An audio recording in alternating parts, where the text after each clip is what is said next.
Pegius Chromis, sometime soldier and sophisticate of Viriconium, the Pastel City, who now dwelt quite alone in a tower by the sea and imagined himself a better poet than swordsman, stood at early morning on the sand dunes that lay between his tall home and the grey line of the surf. Like swift and tattered scraps of rag, black gulls sped and fought over his downcast head. It was a catastrophe that had driven him from his tower, something that he had witnessed from its topmost room during the night. He smelled burning on the offshore wind.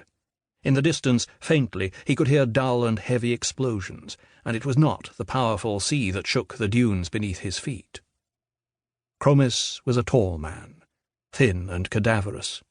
He had slept little lately, and his green eyes were tired in the dark, sunken hollows above his high, prominent cheekbones. He wore a dark green velvet cloak, spun about him like a cocoon against the wind, a tabard of antique leather set with iridium studs over a white kid shirt, tight mazarine velvet trousers, and high, soft boots of pale blue suede.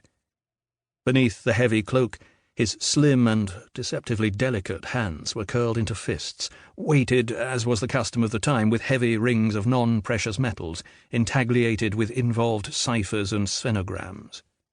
The right fist rested on the pommel of his plain long sword, which, contrary to the fashion of the time, had no name.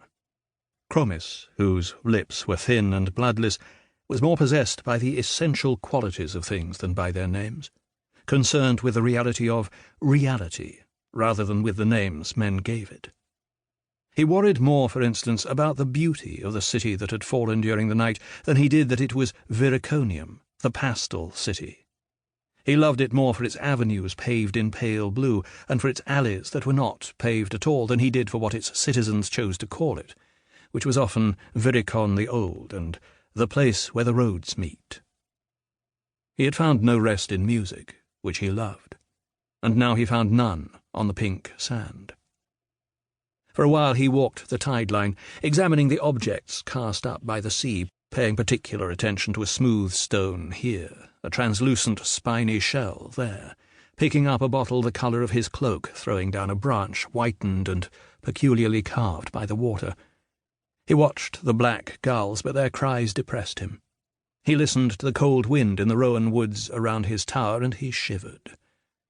Over the pounding of the high tide he heard the dull concussions of falling Viriconium, and even when he stood in the surf, feeling its sharp acid sting on his cheek, lost in its thunder, he imagined it was possible to hear the riots in the pastel streets, the warring factions, and voices crying for young queen, old queen.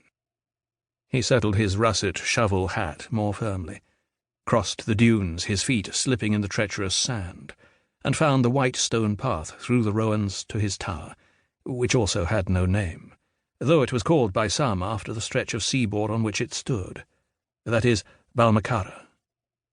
Chromis knew where his heart and his sword lay, but he had thought that all finished with, and he had looked forward to a comfortable life by the sea.